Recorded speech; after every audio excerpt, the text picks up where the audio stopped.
வணக்கம் எல்லாருக்கும் வணக்கம். காசிகால பைரவி வைரவரப்படம் சரணம் ஜெகன்மாதா புவனேஸ்வரி துருவி சரணம் காசி தேவகுல பண்டார வேதாச்சாரியா துர்பாரமப்படம் சரணம் காசியதி யோகரி தவதிரு கிணராமனகுரி துர்பாரமப்படம் சரணம் பரபம்ம சுரபம் பைரேஸ்வரி நரஹரி பாபாஜி திருடைய படம் சரணம். ஓம் ஸ்ரீம் கால பைரவாய் கடாச்சம் ஓமை சரண பைராஸ்வரி ஓம் கிளிம் யோகோபேஷபிச்சம் சங்குரு பைரவாய் மங்கலம் ஓம் ஸ்ரீம் கிளிமை ஜெகன்மாதா பிதா பரபம்ம சுரபம் வேதபைரவம் திருவடியப்பனம் சரணவங்கிரே நமசிவாய வைரவ சிவம் திரிய விஷ்ணு ததாவாரா நட்சத்திர விஷ்ணுரேவசா யோகசகரணம் சேஸ்வர விஷ்ணுமாயா ஜெகத் குரு குரு பிரம்மா குரு விஷ்ணு குருதேவோ மகேஸ்வர குரு சாட்சாத் பரபிரம்மா தஸ்மை ஸ்ரீ குருவே நமோ நமः. ஜெயந்தி மங்கள மந்திரகாளி பத்ரகாளி கபாலி துர்கா சிவா சிவராத்திரி ஸ்வஹா சுதா நமஸ்தே.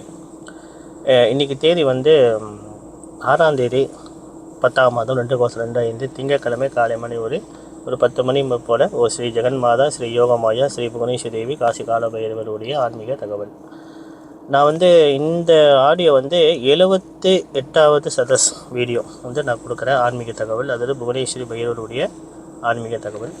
ஒரு அம்மா கேட்டிருந்தாங்க. அதாவது நான் என்னோடய புலனத்தில் ஒரு தேவதை வீணை கையில் வச்சுருக்கிற மாதிரியும் அது கீழே ஒரு மந்திரம் கொடுத்துருப்பேன். அது என்ன மந்திரம்னா ஓம் ஸ்ரீம் க்ரீம் க்ளீம் ஹம் வசிய சிவா ஓம். இந்த மந்திரம் இந்த ஹோமத்துக்கும் ரெண்டாவது வீணை நாதம் வாசிக்கிறாங்க இல்லையா, அந்த வீணை நாதத்துலேருந்து ஒரு வீணையை வாசித்தால், ஒரு ஆணோ பெண்ணோ ஒரு வீணையை வாசித்தால் அந்த நாதத்துலேருந்து வெளிப்பட வரிய அந்த மந்திர ஒலிகள் தான் இந்த மந்திர ஒலி. இது சித்தர்கள் கண்டுபிடிச்சது. எப்படி ராவணன் வீணை வாசித்து மலையை கரைத்து, ஒரு கல்மலையே கரைத்து, வீணை நாதத்துக்கு கல்மலையே கரையுது பாருங்கள், அவ்வளோ ஒரு மகாசக்தி அந்த வீணை நாதத்துக்கு. அதான் நாத பிரம்மம் வேதம் சொல்லுது. வீணையோட நாதத்துக்கு நாத பிரம்மமாக.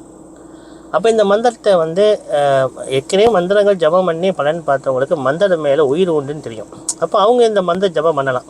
இந்த மந்திரத்தை அவங்க நேரம் கிடைக்கிற நேரத்தில் இந்த காயத்ரி மந்திரத்தோடு சேர்த்து ஜபங்கள் பண்ணலாம். அதே ஹோமங்கள் எப்பயுமே நான் சொல்லுவேன், ஹோமங்கள் செய்யும் போது எல்லோரும் பூமி நலனுக்காக, மக்கள் நலனுக்காக, இலக்கிய நலனுக்காக, எல்லா நலனுக்காக லோகா சமஸ்தா சுதினோ புவந்து சுவாகான்ட்டு ஒரு ஆவர்த்தி பண்ணுவேன். ஏன்னா நான் சொல்லியிருந்தேன் பார்த்தீங்களா, என்னோடய ஆடியோ பழைய ஆடியோலாம் கேட்டீங்கன்னா இந்த வருஷம் 3ஆம் மாதம் தான் நான் புலனில் இந்த ஆன்மீக தகவல்லாம் வலிக்கிட்டு இருக்கேன். நான் 2004 ஆரம்பிச்சிட்டேன் இந்த வழிபாடை பற்றி மக்கள் சொல்லிக் கொடுக்குறதுக்கு. ஆனால் 2017 ஒர்க்ஷாப்பில் சேர்ந்து சொல்லிக் கொடுத்தேன். அப்போ இந்த 2025 தான் நான் புலனில் நான் மக்களுக்கு இந்த ஆன்மீக தகவல் ஏதோ எனக்கு தெரிஞ்சது நான் சொல்கிறேன். உங்கள் மனதுக்கு உண்மையாக இருந்தால் ஏற்றுக்குங்க, இல்லைன்னா பரவாயில்ல, அது உங்களோட இஷ்டத்தை பொறுத்தது.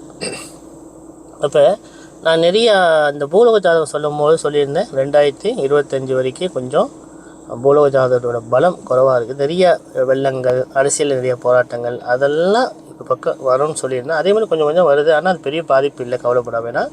நீங்கள் எந்த கோயிலுக்கு போனாலும், எந்த வழிபாடு பண்ணாலும் கடைசியாக கால பைரவருக்கு ஒரு தீபம் ஏற்றி, தேங்காயிலோ பூசணிக்காயோ தீபம் ஏற்றி உங்களுடைய மந்திர ஜபத்தையும் எல்லாரும் உலகத்தில் எல்லாம் நல்லா இருக்கணும் ஒரு பிரார்த்தனை வைக்கணும். சரி, இந்த மந்திரம் என்ன சொல்லியிருந்தேன் பார்த்தீங்கன்னா, இது சித்தர்களாக வீணை நாதத்திலேருந்து எடுக்கப்பட்ட மந்திர ஒளி. அதுக்கு பேர் நாத பிரம்மம். நாத பிரம்மம். அதே மாதிரி இன்னொருத்தவங்க என்ன கேட்டிருந்தாங்கன்னா, நான் இந்த குளிகை நேரம் மலேசியா நேரப்படி நான் கொடுத்துருந்தேன். இந்த குளிகை நேரம் என்பது ராகு காலம், யமகண்டம் மாதிரி ஒரு குளிகை நேரம் ஒரு நேரம் உண்டு. இது மிக அற்புதமான சக்தி உள்ளது. இறைவன் திருப்பி அடிக்கடி சொல்லுவாங்க, இறைவன் எந்த ஒரு நேரத்தையும் மக்களுக்கு படைக்கப்படலை, நன்மைக்காக தான் அவர் படைக்கப்பட்டது. கஷ்டத்தை எதுவுமே இறைவன் நம்மளுக்கு கொடுக்க மாட்டார். நம்மளோட கர்மா நம்ம கஷ்டப்படுறோம், அது ஒரு விதி உண்டு. அப்போ இந்த குளிகை நேரம் என்னென்னா, இந்த குளிகை நேரத்தில் ராகு காலம் மாதிரி யமகண்ட மாதிரி எந்த ஒரு செயல் செய்தாலும் அதில் பல மடங்கு வெற்றியாகும். கல்யாணம் மட்டுமே அந்த நேரத்தில் செய்யக்கூடாது, தாலி கட்டக்கூடாது, அதே மாதிரி நிச்சயம் பண்ணக்கூடாது. மற்ற வீடு கரகபிரவேசம் பண்ணுறது, ஒரு வாகனம் வாங்குறது, ஒரு பொருளை வாங்குவது, இதெல்லாம் அதாவது பெருகிற நேரம். அதாவது ஒரு விஷயத்தை பெருகிட்டே போகுமா. இப்போ நான் இந்த அமிர்த கடிகைன்னு சொல்லி பேசியிருந்தேன். அப்புறம் மைத்ரா முகூர்த்தம் ரொம்ப முக்கியம். ஒரு லக்னத்துக்கும் ஒரு ராசிக்கும் எந்த நேரம் மகிதா முகூர்த்தம் வருது அதை பற்றி நான் பேசியிருந்தேன். அது கண்டிப்பாக எல்லாத்துக்கும் தெரியும், அதை நீங்கள் பின்பற்றுங்க. அதே இந்த குளிகை நேரம் என்னென்னா, இந்த குளிகை நேரத்தில் என்ன செய்யக்கூடாதுன்னா, ஒருத்தவங்க சாஜியம் அணிஞ்சிட்டா, அது இறந்துட்டால் வைரஸோ சாஜியம் அணிஞ்சிட்டா, அந்த குளிகை நேரத்தில் இந்த மண்ணு கீழே ஒரு பொருளை வைக்கக்கூடாது. அது நம்மளுக்கு தோஷமாயிரும், சூனியமாயிரும். அதுதான் சில பேர் நம்ம இந்து சனாதன தர்மத்தில் புதைப்பது இல்லை, எல்லாம் எரிப்பது. அது அக்னி தனகம்னு சொல்லுவாங்க. ஒருத்தவங்க இறந்துட்டு அதுக்கு பேர் வந்து சமஸ்கிருதத்தில் பத்மாஸ்த சரீரம். பத்மாசம் சரீரம்னா பஸ்மமாக்கணுமா, பஸ்மாஸ்த சரீரம்.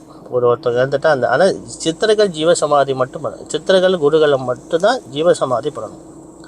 சரி, இந்த குளிகை நேரம் எத்தனை மணிக்கு வருதுன்னு சொன்னால், ஓகே, ஞாயிற்றுக்கிழமை, இது மலேசியா நேரம். ஏன்னா என்னோடய டிக்டாக்கில் என்னோடய இதில் வந்து எல்லோரும் பார்க்குறீங்க, வெளியூர்லேருந்து எல்லா குருமார்கள் பார்க்குறீங்க. இது வந்து இந்தியா நேரம் இல்லை, இது மலேசியா நேரம். நான் கணிச்சு கொடுத்தது.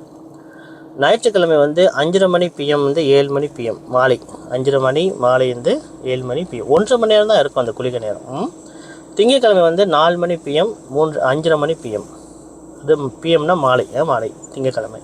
செவ்வாய்க்கிழமை வந்து 2:30 மணி பிஎம், 4 மணி பிஎம், 2லேருந்து 4 மணி வரைக்கும் பிஎம் தான்.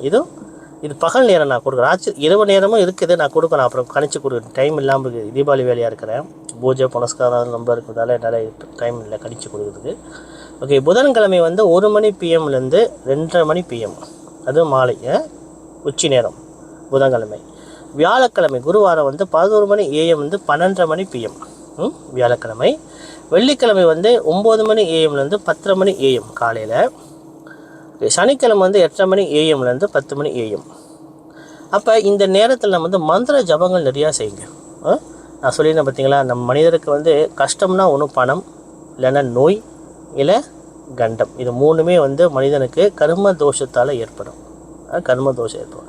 இந்த நேரத்தில் இந்த மாதிரி தோஷம் அதிகமாக உள்ளவங்க, நல்லா இருக்கிறவங்க செய்வேன், அப்புறம் நல்லா சாயம் கும்பிட வேணாம், நாங்கள் சொன்னாங்க ஏற்றுக்க மாட்டாங்க, நம்ப மாட்டாங்க. ஆனால் கஷ்டப்படுறவங்க இந்த நேரத்தை பின்பற்றி இதில் வந்து இந்த ருடு பைரவர் மந்திரத்தையும் இல்லைன்னா சுரண மகா பைரவர் மந்திரத்தை சொன்னீங்கன்னா அற்புதமான பலன் கிடைக்கும். இல்லை செய்து பாருங்கள், நல்ல பலன் கிடைக்கும். கோயிலில் இந்த நேரத்தில் திறந்துருக்க மாட்டாங்க. ஆனால் காலையில் சனிக்கிழமை பாருங்கள், காலையில் வந்து சனிக்கிழமை 8:30 மணி ஏஎம்லேருந்து 10 மணி ஏஎம் வரைக்கும் இருக்குது.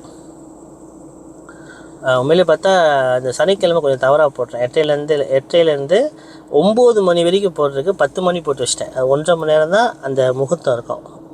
நான் அந்த 9 மணிக்கு சனிக்கிழமை அந்த தவறாக போட்டேன், மன்னிச்சிடுங்க. 8:30 மணிலேருந்து 9 மணிக்கு போட்டுருக்குன்னா 10 மணி போட்டு வச்சுருக்கேன். அது 1 மணி நேரம் எக்ஸ்ட்ரா போட்டேன், தவறு, அது மன்னிக்கணும். ஏன்னா தப்புனா தப்பு தானே, சொல்லி மன்னிப்பு கேட்டணும் இல்லையா.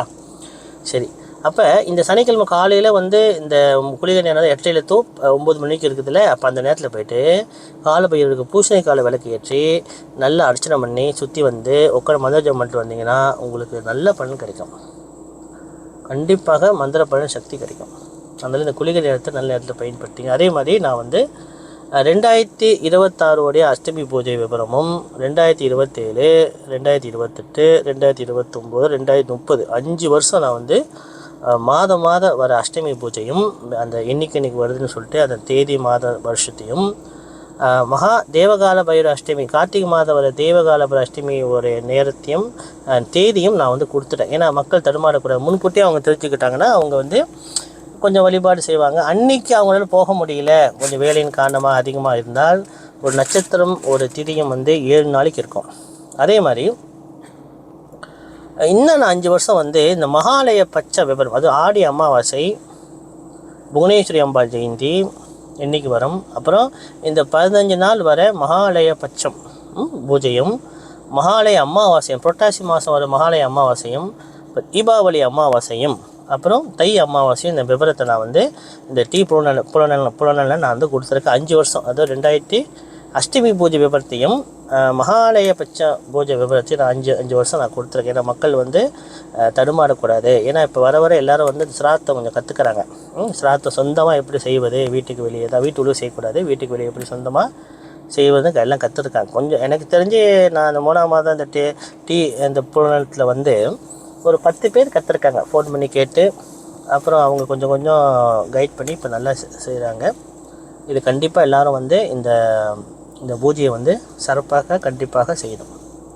ஏன்னா நம்ம ஒரு தேதியை நம்ம வந்து தெரிஞ்சுக்கிட்டோமா, நம்ம இந்த மாதம் இந்த தேதியில் வருது, இந்த பூஜை நம்ம என்னென்ன ப்ரிப்ரேஷன் பண்ணணும், என்ன அடிப்படை நம்ம வசதி செஞ்சு வைக்கணும்னு சொல்லி நம்ம இது பண்ணிக்கணும். ரொம்ப சந்தோஷம். அதே மாதிரி அடுத்து நான் வந்து தீபாவளி முடிஞ்ச மறுநாள், அதாவது தீபாவளி வந்து நம்மளுக்கு 20ஆம் தேதி நம்மளுக்கு தீபாவளி வருது. அதாவது சதுர்தசி திதி, ஐப்பசி மாதம் வர சதுர்தசி திதி. சதுர்தசி திதி முடிஞ்ச மறுநாள் அமாவாசை. ஐப்பசி அமாவாசை வந்து குபேர பகவான் கால பைரவருக்கு தவம் இருந்து யாகம் பண்ணி அவருக்கு குபேர பட்டணம், குபேர லோகத்தை, தங்க லோகத்தை கால பைரவர் குபேரனுக்கு ஒப்படைத்தார். அதான் வந்து இந்த பூஜா விதானம் புக்கில் என்ன போட்டிருப்பாங்க, ஐப்பசி அமாவாசை அன்னைக்கு குபேரலட்சுமி பூஜையும் குபேரலட்சுமி யாகமும் செய்யுங்கன்னு சொல்லி மக்கள் வலியுறுத்தியிருப்பாங்க. அதனால் எல்லாரும் தீபாவளி அன்னைக்கும் சதுர்தசி திதி முடிஞ்சு மறுநாள் வர தீபாவளி அன்னைக்கும் ஐப்பசி அமாவாசை மறுநாள் வர ஐப்பசி அமாவாசையும் எல்லாரும் குபேரலட்சுமி பூஜை தெரிஞ்ச வரைக்கும் செய்யுங்க முறை. ரெண்டாவது வந்து நான் வருஷம் வந்து நான் ஊருக்கு போவேன். இந்த வாட்டி வந்து எப்படி இருந்தாலும் வருஷத்துக்கு 2 முறை 3 முறை திருச்சிக்கு போய் நாங்கள் ஓயாமாரி அரிச்சந்திரன் பைரவர் கோயில், அதாவது காவேரி நதிக்கரை ஓரத்தில் ஓயாமாரி அரிச்சந்திரன் பைரவர் கோயிலில் நாங்கள் யாகங்கள் செய்வோம். பைரவர் யாகம் அது வந்து காசிக்கு 2வது காசின்னு சொல்லுவாங்க. அரிச்சந்திரன் பைரவர் கோயில் நதி அது ஓயாமல் ஹரிச்சந்திர பைரவர் கோயில் பக்கத்தில் வந்து காவேரி நதி ரோட்டு முன்னுக்கே இருப்பார். அது சுடுகாடு ருத்ரபூமி. அங்கே நாங்கள் வந்து தீபாவளி முடிஞ்சு மறுநாள் அமாவாசை முடிஞ்சு 22ஆம் செவ்வாய்க்கிழமை 23ஆம் நாங்கள் கப்பெடுக்கிறோம். எனக்கு தெரிஞ்ச ஒரு பைரவர் அடியார் பைரவ பக்தர் குரு பக்தி உள்ளவர் வருஷத்துக்கு 2 முறை 3 முறை என்னை கூப்பிட்டு போவாங்க. போயிட்டு அங்கே யாகம் பண்ணுவோம். நாங்களாம் இந்த வாட்டி நாங்கள் 2 பேரும் போகிறோம். நாங்கள் போயிட்டு வந்து இங்கே போகிறோம். அதாவது வந்து நாங்கள் வந்து கும்பகோணம் போய் சுவாமி மலைக்கு போகிறோம். அங்கே போய்ட்டு ஒரு முக்கியமான ஒரு பொருட்கள் நாங்கள் வந்து இந்த சாமி ஜாமா ஆர்டர் கொடுக்குறோம். என்ன ஆர்டர் கொடுக்குறோன்னா இந்த ஆஸ்தி கும்பம், ஆஸ்தி குடம், அதுக்கு போய் கங்கா குடம்னு சொல்லுவோம். அது நாங்கள் ஆர்டர் கொடுத்துட்டு பூஜை முடிச்சுட்டு ஆர்டர் கொடுத்துட்டு வரோம். ரெண்டாவது வந்து வெள்ளிக்கிழமை காலையில் ஹரிச்சந்திரன் பைரவர் கோயிலில், திருச்சி ஹரிச்சந்திரன் பைரவர் கோயில் காவேரி நதிக்கரை ஓரத்தில் நாங்கள் கால பைரவர் யாகம் நாங்கள் செய்கிறோம். முடிந்தால் ஏன்னா நேரம் கிடைச்சா கண்டிப்பாக நாங்கள் செய்வோம். அது வந்து அவர் என்னை கூட்டு போகிற பக்தர்களோட பொறுப்பு. அவர் நேரம் இருந்தால் கண்டிப்பாக செய்வோம். ஆனால் கண்டிப்பாக வருஷம் என்னை ஹரிச்சந்திர பைரவ கோயிலும் காசிக்கும் எப்படி தான் அழைப்பு வந்துடும். அது நான் வீட்டில் இருந்தாலும் வந்து ஆளுங்க பஸ்ஸில் கூட்டிகிட்டு போயிடுவாங்க. ரொம்ப சந்தோஷம். அதே இதை இந்த விவரம் நான் சொல்கிறேன். ஏன்னா இந்த 3 நாள் நாங்கள் போகிறோம். 3 நாள் தான் போயிட்டு நாங்கள் வந்துடுவோம். அது வெள்ளிக்கிழமை நாங்கள் வந்துடுவோம். வெள்ளிக்கிழமை ராத்திரி வந்துடுவோம். அதே மாதிரி இந்த பைரவர் வழிபாடு என்பது வந்து மிக அற்புதமான சக்தி உள்ளது. எல்லாரும் கண்டிப்பாக தெரிஞ்ச வரைக்கும் நீங்கள் கண்டிப்பாக செய்யணும். அடுத்தது நான் வந்து மலேசியா படி ராகு காலம் எத்தனை மணிக்கு முடியுது, யமகண்டம் எத்தனை மணிக்கு முடியுதுலாம் அந்த விவரம் நான் வந்து ஏற்கனவே இந்த கஷ்ட நிவாரணம் ஆபத்தாரகன் காசி கால பைரவர் வழிபாடு முறை புக்கில் நான் வந்து கொடுத்துருக்கேன். இருந்தாலும் நான் வந்து தனிப்பட்ட முறையில் நான் வந்து இந்த புலனத்தில் நான் வந்து உங்களுக்கு அப்டேட் பண்ணுறேன். ஏன்னா எல்லோரும் தெரிஞ்சுக்கிட்டால் நல்லது. அதே ஃபேஸ்புக்லேயும் நான் வந்து கண்டிப்பாக அப்டேட் பண்ணுவேன். எல்லோரும் தெரிஞ்சுக்கணும் இந்த வழிபாடு கரெக்டாக செய்யணும்னு சொல்லி. அதே மாதிரி என்னோடய அந்த வழிபாடு என்பது வந்து மக்களை வந்து கட்டாயம் செஞ்சு தான் ஆகணும்னு நான் எப்பயும் சொல்ல மாட்டேன். உங்களுக்கு நம்பிக்கை இருந்தால் செய்யுங்க. நான் ஒரு விஷயத்தை விளக்கும் போதே உங்களுக்கு தெரியும் பொய் சொல்கிறா உண்மை சொல்கிறாரான்ட்டு. அப்போ எல்லோரும் கண்டிப்பாக பலன் பார்க்கணும், இன்னும் சிறப்பாக பலன் பார்க்கணும் என்பது வந்து இந்த பைரவ வழிபாடு அற்புதமான பலன் கிடைக்கும். காசிகால பைரவி பைரவ ரப்பணம் சரணம் ஜெகன்மாதா புவனேஸ்வரி திருசரணம் வங்கிரி ரமேஸ்வாய பைரவ சிவம்.